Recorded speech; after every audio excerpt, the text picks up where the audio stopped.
PKPU tentang perubahan atas peraturan Komisi Pemilihan Umum nomor 8 tahun 2000 ini sudah mengakomodir, tidak ada kurang, tidak ada lebih dari putusan Mahkamah Konstitusi 660 dan 70. Apakah kita bisa setujui? Kita setujui? Saya tadi nanya itu sama itu Mbak Airin. Ya, nanti mesti pakai ini loh, merah hitam loh. Iyalah, mau dijadikan tapi coba masa nggak pakai merah hitam? Ya, gimana? Terus maunya jadi apa? Independen? Ya cari independen.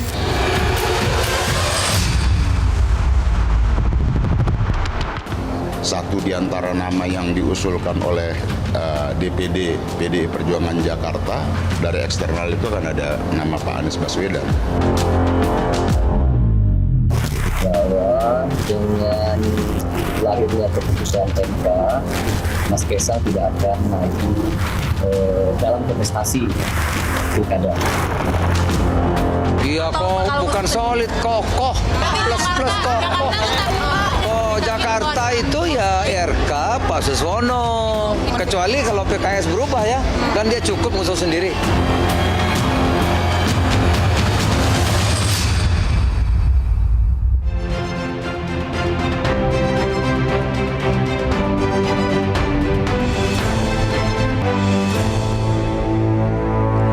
Halo, selamat malam pemirsa. Peraturan KPU sudah resmi dikeluarkan dan tuntutan rakyat untuk memasukkan hasil putusan MK sudah dijalankan. Jelang pendaftaran besok, manuver partai politik semakin kelihatan. Ada yang langsung berubah haluan dukungan, ada pula yang masih menimbang nama calon andalan. Menarik melihat seperti apa peta politik dalam 3 hari ke depan. Apakah PDIP akan membuat kejutan lewat Anies Baswedan atau batal karena terganjal wajib kader yang menjadi persyaratan? Bersama saya Afina Malik, inilah Panggung Demokrasi pada malam hari ini. Putusan MK guncang dinamika pilkada.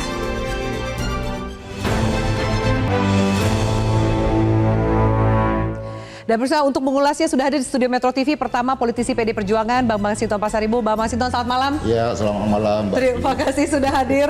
Kemudian hadir juga politisi Partai Golkar, Bang Ahmad Doli Kurnia. Bang Ahmad Doli, halo, selamat malam. Selamat malam. Terima kasih Bang Doli sudah hadir. Dan juga kami hadirkan pakar hukum tata negara, Bang Ferry Amsari. Halo, Bang Ferry Amsari, selamat malam. Terima kasih sudah hadir.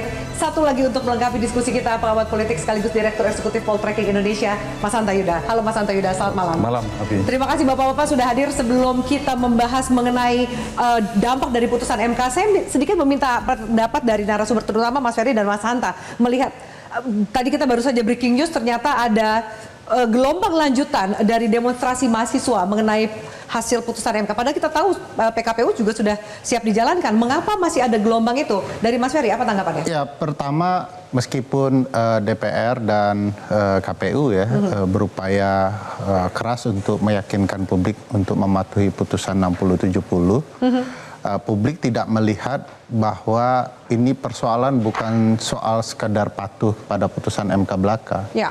Tapi ada hasrat politik luar biasa tinggi dari dinastinya Presiden Joko Widodo yang itu mempengaruhi betul oleh publik bahwa ini belum bisa diselesaikan. Dan saya yakin ini belum terselesaikan untuk beberapa dan demo hari ini belum akan selesai. Ya. Besok sudah pendaftaran. Bagi saya tidak cukup garansi perkataan dari seorang Bang Doli ya bahwa harusnya siapa? Ini ada orangnya di sebelah nih Mas Ferry. Harusnya siapa? Garansinya siapa? Bang Doli kan meyakinkan bahwa ya pegang nama saya akan menjalankan putusan 60-70, bukan itu. Orang bukan soal percaya atau tidak percaya Doli Kurnia. Orang bicara soal percaya atau tidak percaya keluarga Presiden Joko Widodo. Dan publik sudah tidak percaya dengan keluarga ini, dan inilah yang terjadi akhir-akhir ini. Betapa marahnya orang. Kita tidak melihat ada respon minta maaf dari keluarga ini. Keluarga ini seolah-olah ini bukan kerjaan tukang kayu. Dan dianggap sebagai sebuah proses demokrasi biasa gitu ya, kan? Itu tidak sehatnya. Pak Presiden selalu ingin tampil terlihat baik-baik saja, tidak melakukan berbagai manuver politik. Ya. Padahal kita semua tahu ini atas perintah dan keinginan presiden. Oke, Bang Doli, kenapa waktu itu sempat mengatakan percaya saya gitu, dan ternyata tidak menjadi garansi yang cukup untuk mendinginkan suasana yang pada saat itu juga sudah mulai panas? Iya, kan waktu itu yang ditanyakan kepada saya, apa jaminan bahwa PKPU ini akan kemudian mengakomodir dan merujuk pada putusan Mahkamah Konstitusi 60/70. Ya. Saya bilang ya garansinya saya, karena saya yang memimpin rapat konsinyering, saya yang memimpin rapat konsultasi di RDP di DPR itu, dan memang kami udah koordinasi ya. Saya waktu itu sudah bilang juga dari pertama tanggal 20 ya, saya kan normatif saja bahwa memang putusan Mahkamah Konstitusi itu kan final and binding gitu. Dan kalau misalnya tidak ada upaya politik atau upaya hukum lain, ya putusan Mahkamah Konstitusi itu, nah ikuti saja. yang itu berkonsekuensi dengan perubahan pada peraturan teknis berikutnya, Ya. KPU maupun Bawaslu. Nah kalau KPU dan Bawaslu mau merubah peraturan, itu harus konsultasi dulu ke Komisi 2 bersama dengan pemerintah. Ya kami menjalankan itu saja. Nah cuman kemarin karena saya lihat eskalatif, situasinya semakin eskalatif gitu ya. Bahwa semua orang mendesak, atau kemudian waktu itu orang bersangka juga masih ada negative thinking. Ini kalau nggak diputusin cepat nanti ada manuver, kemudian muncul lagi ada keliruan kemarin, surat dari KPU yang di situ tulisannya ada putusan Mahkamah MA gitu ya. MA, betul, nah, itu yang masih semakin memicu lagi orang ini. itu. Saya bilang udah deh kita percepat aja. Iya. Jadi nah saya insya Allah alhamdulillah sudah memenuhi janji saya. Saya menggaransi dan kemudian memang sudah putus. Sekarang sudah lahir PKPU nomor 10 2004 namanya. Ya tentang pencalonan. Dan mengakomodir apa yang diinginkan oleh tuntutan publik hari ini. Jadi saya menggaransi sampai pada saat memang PKPU itu jadi, dan sudah jadi sekarang. Oke, gitu. Baik. Saya harus jeda dulu, saya minta tanggapan dari Bang Masinton melihat situasi terkini, apalagi kita tahu besok pendaftaran sudah dimulai. Jangan sampai kemudian ini mempengaruhi juga kepercayaan masyarakat terhadap pilkada yang akan berlangsung. Mas Hanta, nanti juga kita akan dengarkan tanggapannya. Pemirsa, usai jeda tetaplah bersama kami di Panggung Demokrasi.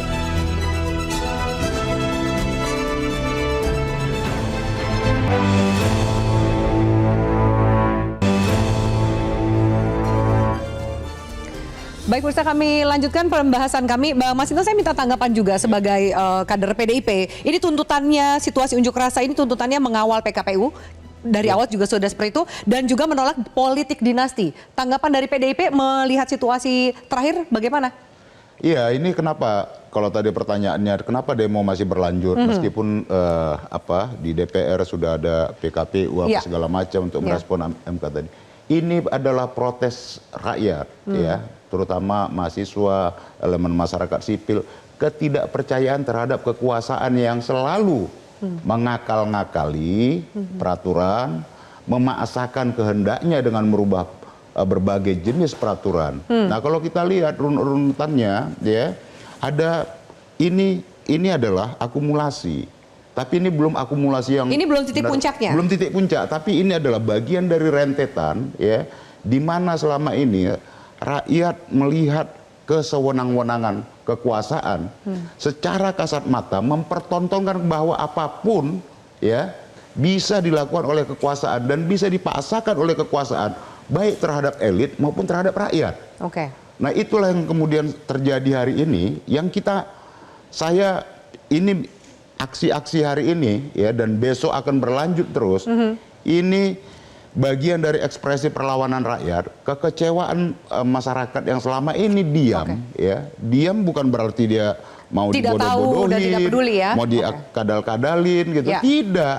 Hari ini rakyat sudah, kita tidak mau lagi dikadal-kadalin, kita tidak mau diakal-akalin, kita tidak mau lagi dipaksakan oleh kehendak kekuasaan yang jolim gitu. Nah, inilah sekarang mendatangkan momentum perlawanan, dan saya yakin perlawanan ini belum berhenti.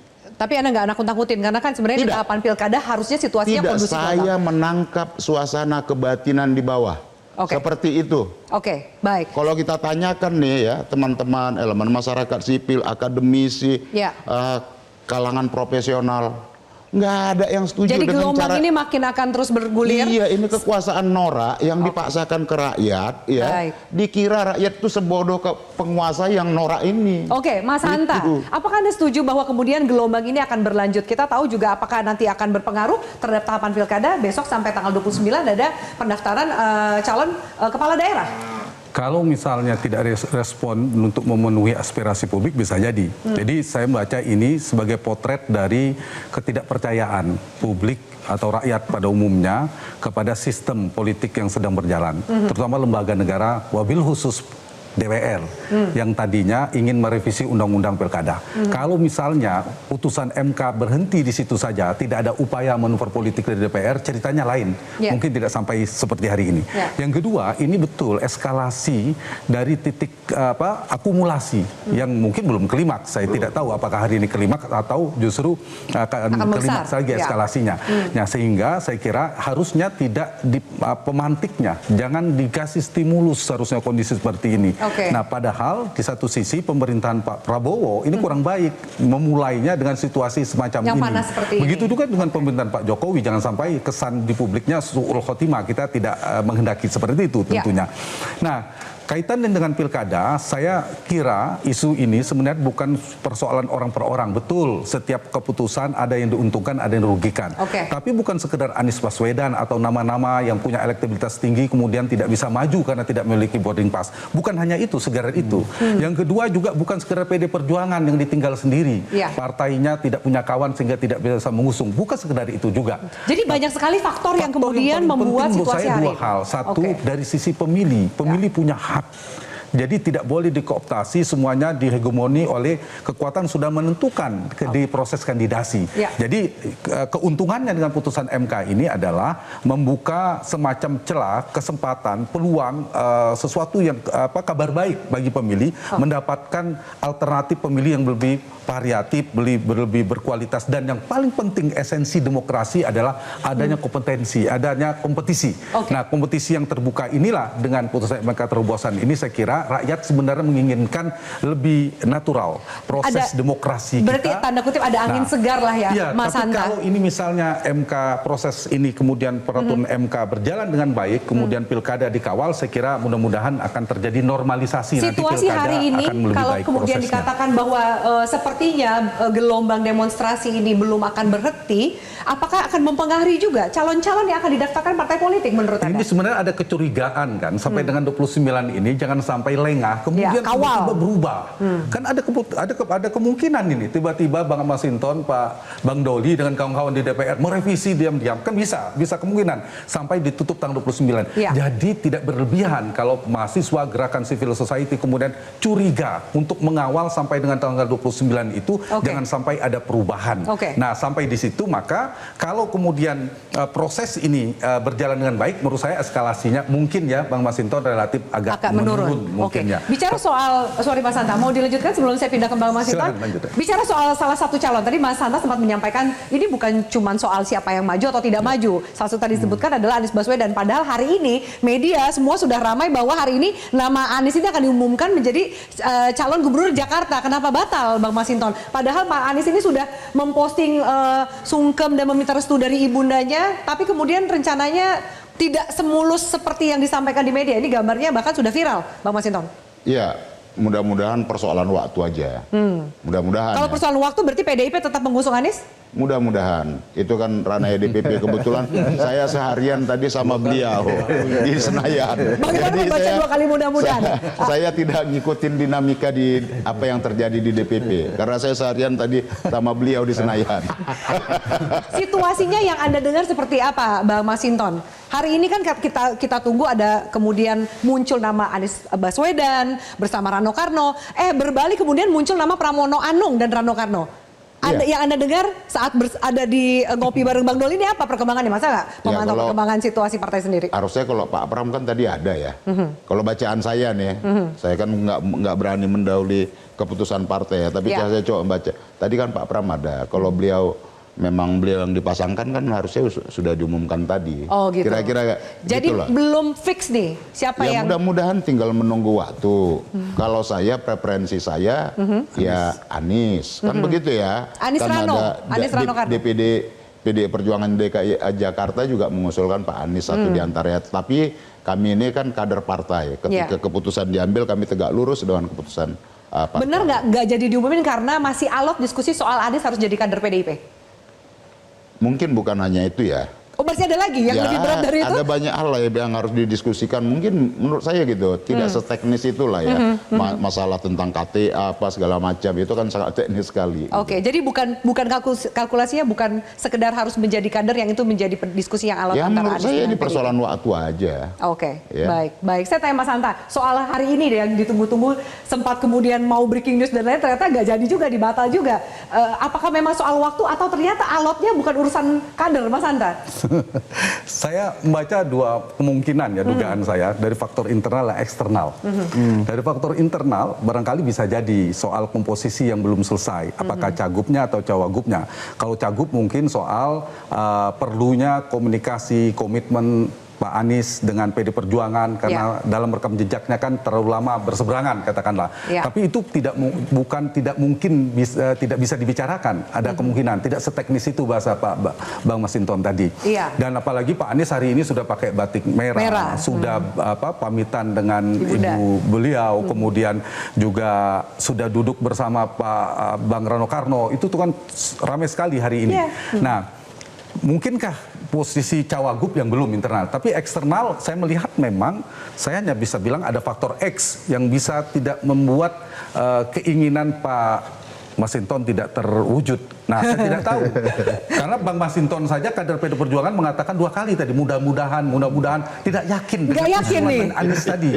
Nah, yang bisa saya katakan, nah inilah tingginya misteri Megawati. Oh, itu masih jadi misteri nama yang akan diucapkan atau diumumkan oleh Ibu Megawati ya? Kalau misalnya dengan mudah sebenarnya Ibu Mega sudah bisa ini. Jadi luar biasa ini faktor eksternal kalau kemudian Ibu Mega terpaksa atau dipaksa tidak jadi mengumumkan apa yang diinginkan oleh Pak Masinton ini. Nah, tadinya kan sebenarnya sudah mengarah ke sana meskipun kita tahu ada dinamika lah, tapi saya tidak melihat tidak direstuinya Anies oleh Ibu Mega. Oh, bukan faktor itu. Bukan saya mengatakan pasti direstui 100%, tapi saya tidak melihat tendensi Anies Baswedan tidak direstui oleh Megawati. Kira-kira gitu Bang Masinton. Apakah begitu Bang Masinton? Iya, masih ada waktu sampai tanggal 29 Agustus ini.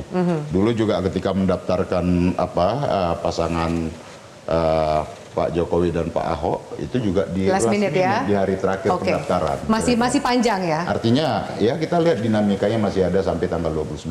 Sebenarnya yang menarik juga dinamika di luar Jakarta adalah Banten. Nah, balik lagi ke Bang Doli nih. Banten ini Golkar dan juga PDIP. Mungkin tadi ngopinya adalah ngomongin juga soal Airin yang didukung oleh PDIP ya. Kenapa jadi nyobot kader tetangga gitu? Tapi apakah di Golkar itu bisa dilakukan, Bang Doli? Ya memang dimungkinkan saja dengan situasi politik dan peraturan menjelang pilkada ini kan sekarang terbuka semua peluang ya. Siapa saja yang memang berkeinginan, berniat dan kemudian memenuhi syaratnya itu adalah mendapat dukungan partai politik, bukan lagi kursi sekarang ya. Itu bisa aja terjadi. Di daerah yang lain juga kami juga mendapatkan ada 2-3 kader Golkar yang jadi all Golkar final gitu ya. Tetapi satu yang pasti harus dari Partai Golkar, tapi yang lain juga dapat dukungan dari partai lain. Jadi dimungkinkan saja dengan putusan Mahkamah Konstitusi yang kemarin itu. Nah, itu yang juga terjadi di Banten ya. Bahwa tadi malam Pak Bahlil sebagai ketua umum sudah menyerahkan B1 KWK pencalonannya kepada Pak Andasoni dengan Pak Dimyati. Sementara sorenya itu sebelumnya Ibu Airin sudah menyatakan dia berpasangan dengan Pak Ade dan memang sudah cukup untuk mencalonkan dengan teman-teman di PDIP. Nah, tapi saya kan sudah menyatakan dari awal ya kami ini sebetulnya sudah mempersiapkan lama Ibu Airin ini. Nah, dengan kesempatan dia bisa mencalonkan, ya alhamdulillah gitu. Tapi kan ada aturan mainnya, ya. Kami juga seperti itu. Kalau misalnya ada kader Partai Golkar yang maju dengan dukungan partai lain, kemudian ada kader Partai Golkar menentukan calon formalnya siapa, tentu semua atribut jaringan segala macam itu tentu yang dipergunakan oleh yang direkomendasi resmi oleh Tapi bagaimana partai. mengontrolnya? Karena kan juga kader yang sekelas, selevel calon gubernur juga sudah punya jaringannya sendiri kan, Ya, Bang Doli? itu kan kebijakan ya, kebijakan partai. Tentu implementasinya di bawah ya, tentu kan ada pengawasan dan segala macam. Oke. Walaupun memang prakteknya agak susah ya gitu ya. Nah, At least dari partai sudah mengeluarkan itu gitu untuk Sudah. fair kompetisi yang fair antara dua kandidat yang mungkin sama-sama berasal dari satu partai. Iya, jadi kita udah tapi tidak bisa digeneralisir Oke. ya. Case by case gitu loh. Jadi Untuk Airin jelas itu dilarang untuk menggunakan atribut partai. Oh iya, betul kan? enggak, kalau misalnya menggunakan atribut partai itu clear buat siapa saja. Atribut partai, jaringan partai itu akan dipergunakan oleh orang atau pasangan calon yang didukung resmi oleh partai Golkar. Oke. Nah, kalau ada kader lain yang misalnya juga didukung oleh partai lain, ya dengan segala hormat ya, dia akan harus pakai jaringannya sendiri, kira-kira begitu. Bang Masinton, ini melihatnya satu, Golkar menang banyak nih di Banten karena punya dua calon.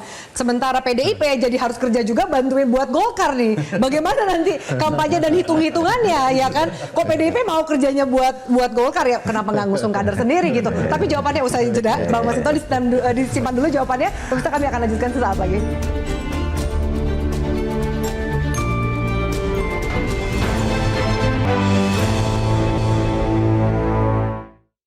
Saya tadi nanya itu sama itu Mbak Airin.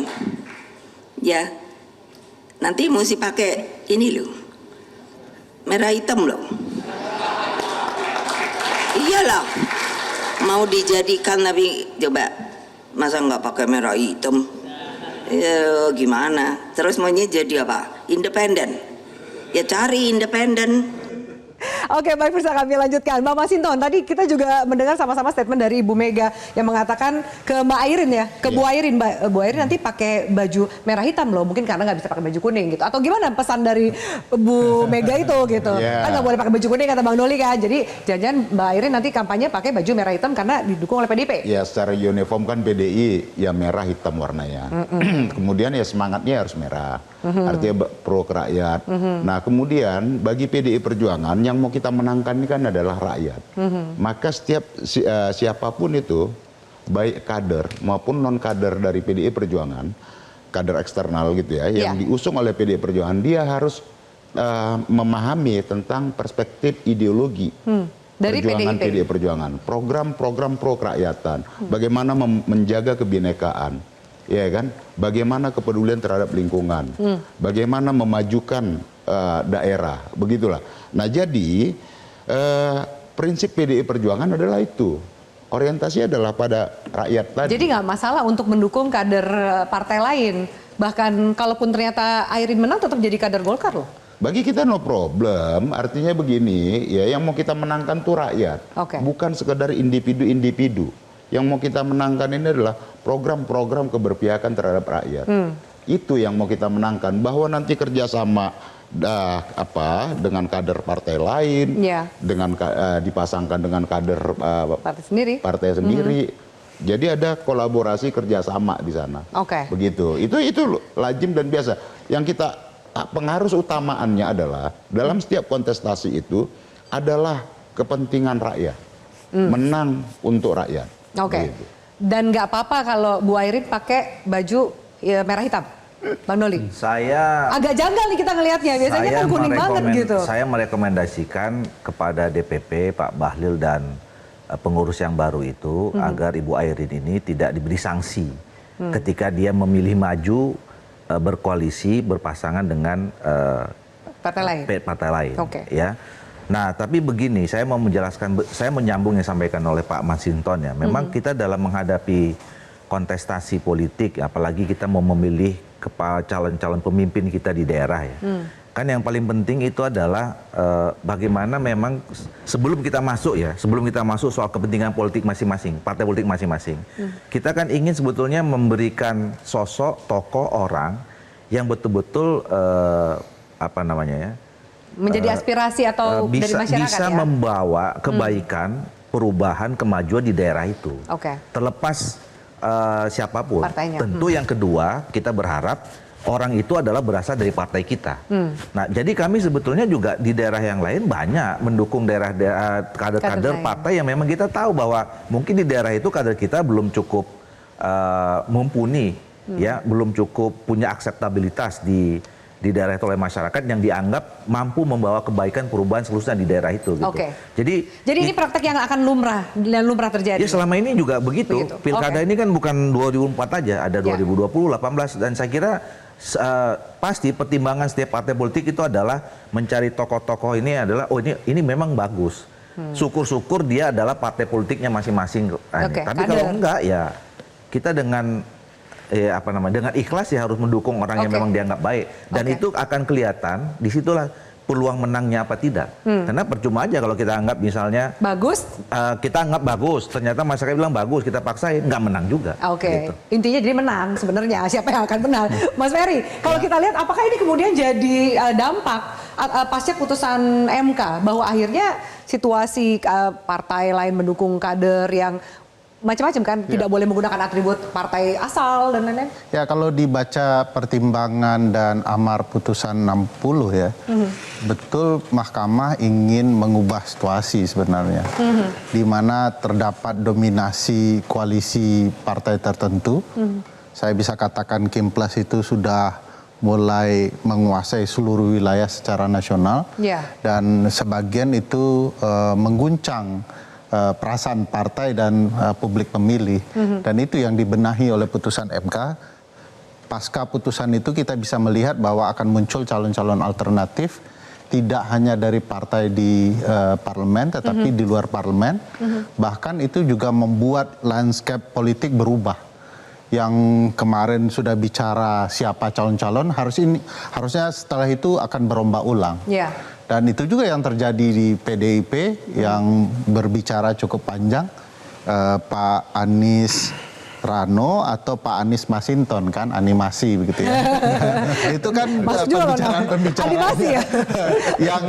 yang dibahas sebagai alternatif kebaruan. Animasi lawannya rawon. Iya, itu Bu Airin juga bicara seperti itu alternatif yang menggembirakan, yang bisa dikatakan Bu Airin sudah masuk ke ruang yang tidak berketentuan untuk mencalonkan, tiba-tiba muncul lagi, dan itu bicara soal kebutuhan para pemilih maunya apa, dan tiket-tiket itu berbasis kepada kebutuhan pemilih. Nah, kalau kemudian Kim Plus masih memaksakan perspektif istana ya dalam berbagai koalisi, bangunan koalisinya di mana-mana, mereka akan dikalahkan dengan apa yang hendak dipilih oleh rakyat. Persis seperti apa yang disampaikan Bang Doli, bahwa Golkar juga akan mempertimbangkan kader mana yang preferensinya baik dan elektoralnya baik di publik. Nah, itulah yang kita inginkan. Apalagi situasi hari ini ya. Bahwa publik inginkan sesuatu dan dia berhak untuk memilih siapa yang dia inginkan. Bukan terjebak dengan apa yang diinginkan oleh koalisi partai. Oke, Mas Hanta mau tanggapan lebih jauh soal kalkulasi dari pilkada di Banten, dan kemudian sempat juga ya ngomongin tadi Mas Ferry ngomongin Kim Plus nih, dan PKS juga udah balik badan loh, sempat mendukung Mbak Riza Patria dan Marcel, akhirnya kemudian nggak jadi mendukung.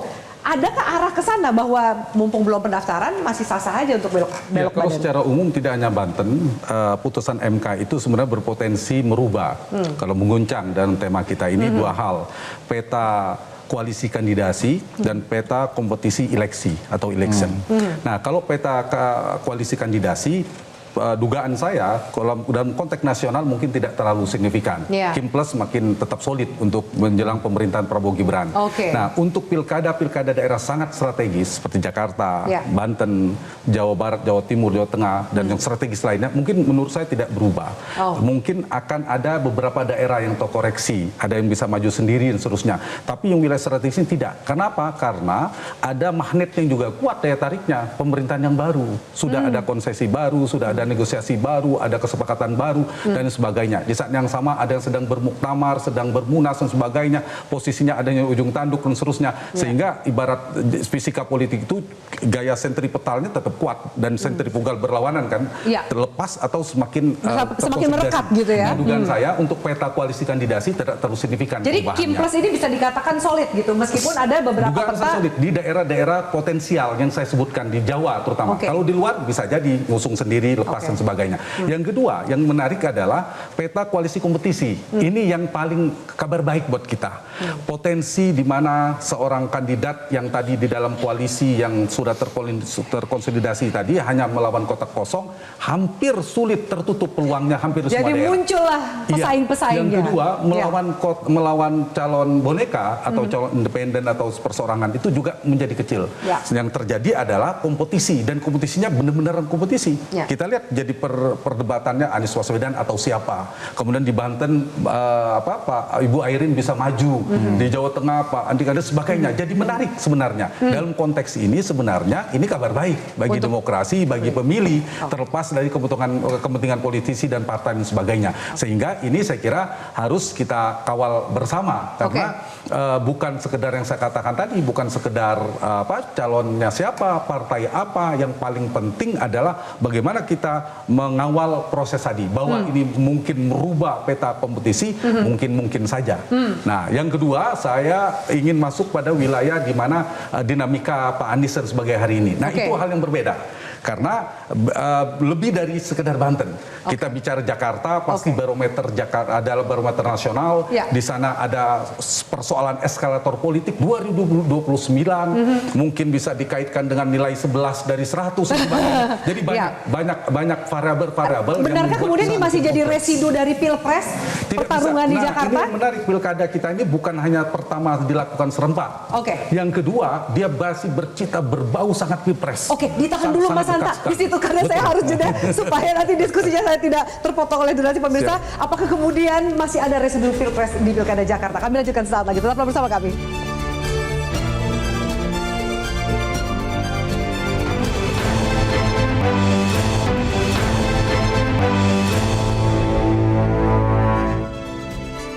Ya, baik. Pemirsa, kami tampilkan, inilah polling netizen yang kami hadirkan. Kami tampilkan di layar kaca Anda. Menurut Anda, pertanyaannya adalah pasca putusan MK yang baru, akankah koalisi Kim Plus akan tetap solid? Jadi ada perbedaan jawaban antara netizen di Instagram dan juga di aplikasi X. Di aplikasi X mengatakan 83%, tidak akan sesolid sebelumnya. Sementara dari Instagram, netizen di Instagram mengatakan iya sebanyak 53%. Namun tipis sekali karena yang menjawab tidak adalah 47%. Kita beralih ke polling berikutnya. Baik, ada satu yang akan bisa juga masuk dalam pembahasan kita. Jadi banyak yang meragukan, terutama netizen di aplikasi X nih, yang melihat bahwa kayaknya Kim Plus pasca MK nggak solid-solid amat gitu. Tanggapannya Bang Doli? Insya Allah sih masih solid kan, sejauh ini kami terus koordinasi, konsolidasi ya. Tapi memang tentu ada perubahan strategi ya. Misalnya kalau tadi kami hitung di satu daerah ini berhadapan dengan satu pasangan calon, ya tentu sekarang ada peluang menghadapi 2 atau 3 pasangan calon. Yang tentu berbeda strateginya ketika menghadapi 1, menghadapi 2 dan 3 gitu. Tapi insya Allah kalau misalnya di internal kita sejauh ini sih masih karena begini, putusan Mahkamah Konstitusi ini kan secara umum itu tidak merubah konstelasi terlalu besar, karena tidak mungkin orang tiba-tiba jadi calon dalam hitungan 3 hari 4 hari. Ya, tadi seperti yang Pak Hanta bilang, ini kan memberikan jalan terhadap pasangan calon atau seorang yang mau mencalonkan diri yang tadinya mentok dengan putusan yang sebelum MK itu, ini jadi terbuka jalan. Tapi kalau misalnya pun tiba-tiba, wah kita kumpulin nih saya mau calon dalam hitungan seminggu, itu nggak mungkin juga. Jadi dalam hitungan kalkulasi politik kita udah pernah hitung juga sebetulnya dulu kalau misalnya sebelum MK ini akan jadi potensi lawan kuat. Berapa gitu. nih? Gitu. Jadi sebetulnya udah.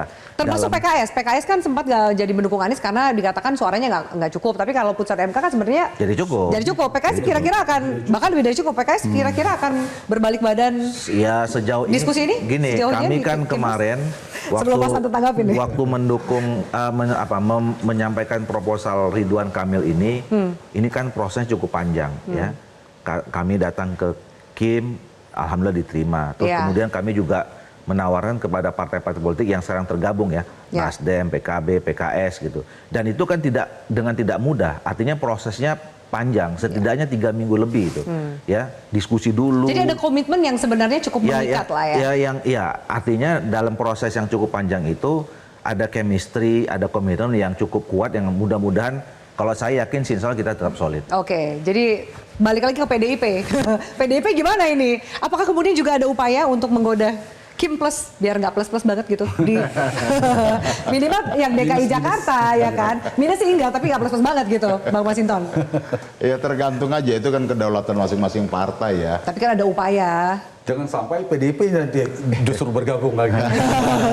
Kalau secara syarat kan PDI Perjuangan cukup. Iya. Ya kita nggak akan godain. Kalau ada yang mau niat gabung ya ayo, kan begitu. Kalau yang tergoda sendiri ya silakan, tapi PDIP nggak godain gitu ya? Ya enggak. Oke. Jadi umpama kalau seperti PKB mau ngikut, ya monggo ayo, gitu kan. Apakah Jadi, memang arahannya PKB mau ngikut karena juga PKB katanya masih gonjang-ganjing ada muktamar tandingan nih, Mas? ya kita nggak tahu. Maka kan saya katakan saya nggak mungkin dong mengomentarin Atau belum boleh dibuka? sikap dari partai lain gitu ya. Oke. Intinya adalah bahwa PDI Perjuangan secara syarat formal itu Mencukupi. cukup. Oke. Bahwa ada partai lain nanti mau gabung mau ikut, ya yuk. Nah, kan begitu. Kita juga tidak menutup peluang partai lain untuk gabung bersama kita karena apapun kita sadar membangun republik ini dengan prinsip kerjasama. Oke, Mas Hanta nyambung tadi diskusi, tapi rasa residu pilpresnya masih ada banget nih di Jakarta. Kalau dengerin bapak-bapak bicara ini kan kayaknya adem, silakan bekerja sama gitu kan.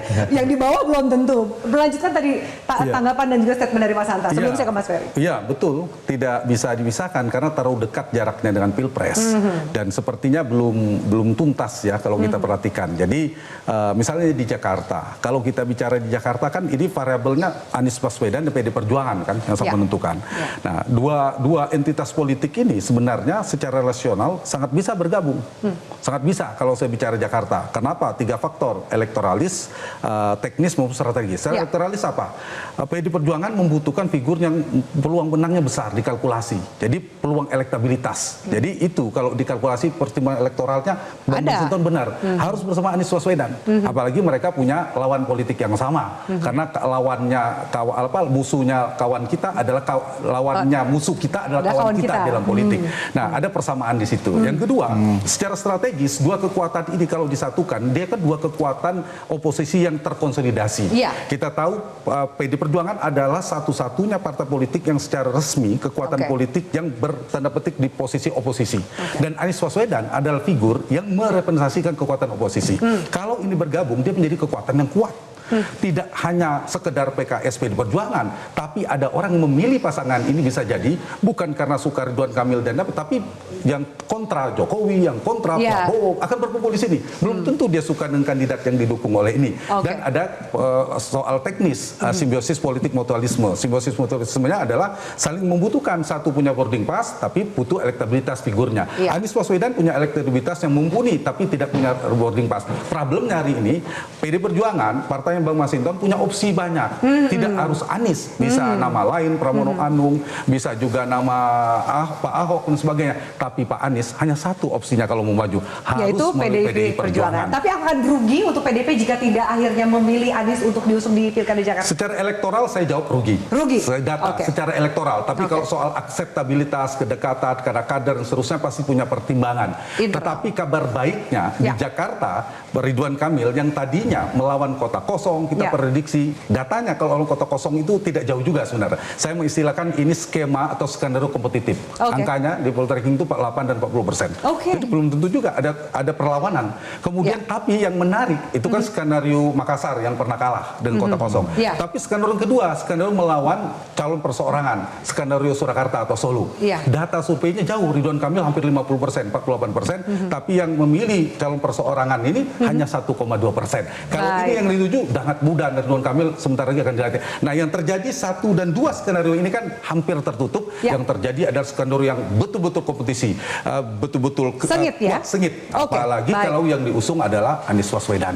Mas Ferry terakhir menyambung semua tadi pembahasan dari narasumber yang lain. Dalam berbagai skenario politik tentu ada kabar buruk, kabar baik seperti ekstrak buah manggis itu dan dalam konteks Jakarta sebenarnya simbiosis mutualisme itu memang harus terjadi. Kedua belah pihak harus memikirkan ini, baik itu PDIP maupun Pak Anies. Karena bagaimanapun keduanya saling membutuhkan. Dan Pak Anies juga harus punya kesadaran politik juga, kebutuhan partai politik.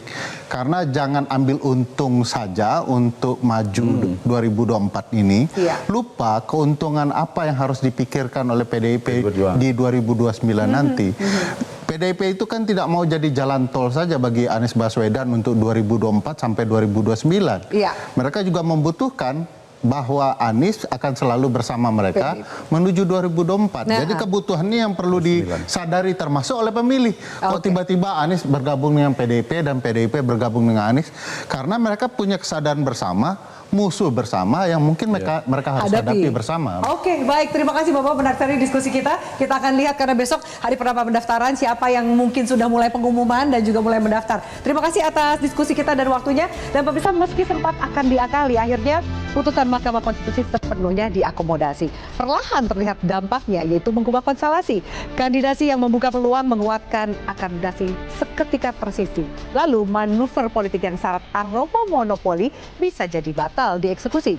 Di satu sisi ada angin segar bagi rakyat yang menginginkan pemimpin sesuai dengan aspirasi, bukan hasil dari manipulasi.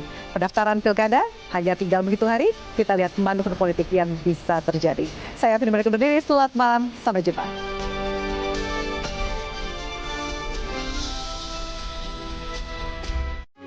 Metro TV